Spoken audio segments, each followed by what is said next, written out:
Saya sangat yakin sekali semua negara akan menempuh langkah-langkah yang sifatnya memang untuk mencegah masing-masing perekonomian itu juga tidak drop terlalu jauh.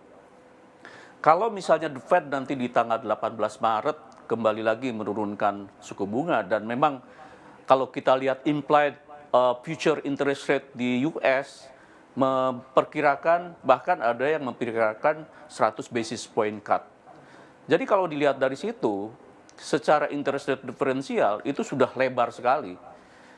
Dan itu saya yakin akan direspon positif oleh pasar, sehingga itu akan memberikan peluang kepada negara-negara emerging market termasuk Indonesia untuk kembali menerima lagi inflow. Tetapi tetap kita harus waspada, stay alert.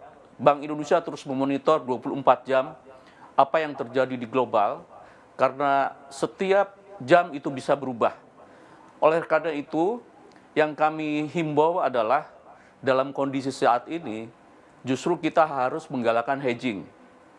Hedging ini sangat penting karena kita tidak tahu apa yang terjadi ke depan. Karena kalau kita lihat ongkos hedging di Indonesia sekarang itu sudah sangat murah.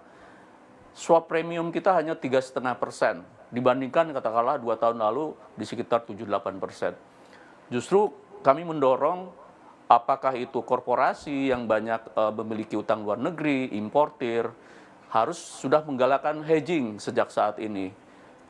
Jangan istilahnya membeli payung pada saat sudah hujan. Jadi justru harus dilakukan hedging itu dari saat sekarang, karena kita sudah banyak tersedia instrumen untuk melakukan hedging.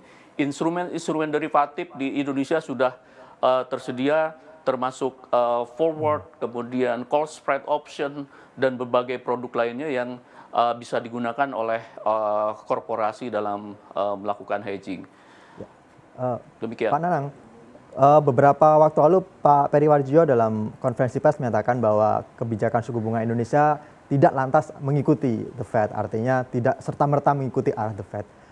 Ada beberapa variabel yang dipertimbangkan, misalnya rupiah, nilai tukar rupiah. Apakah ini mengindikasikan bahwa Indonesia belum tentu akan menurunkan suku bunga lebih dalam lagi setelah penurunan kemarin 25 basis point? Mengingat beberapa bank sentral lain sudah mulai menurunkan 50 basis point dari Amerika, Hong Kong, dan juga terakhir tadi Bank of England. Apakah Indonesia belum tentu akan melakukan penurunan sebesar itu, Pak?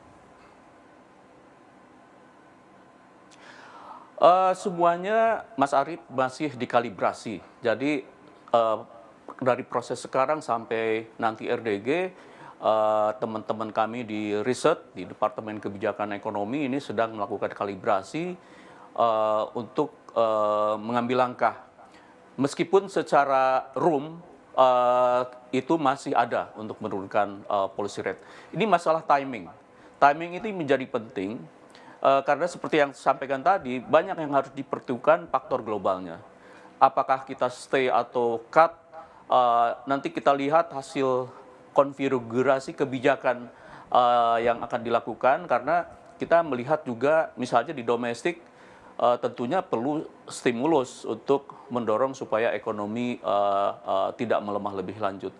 Tetapi kita juga memperhatikan stabilitas eksternal, stabilitas rupiah. Jadi room masih ada, tetapi apakah timingnya harus nanti di RDG saat ini atau tidak, semuanya tergantung dari hasil pembahasan di Dewan Gubernur, Pak Arief.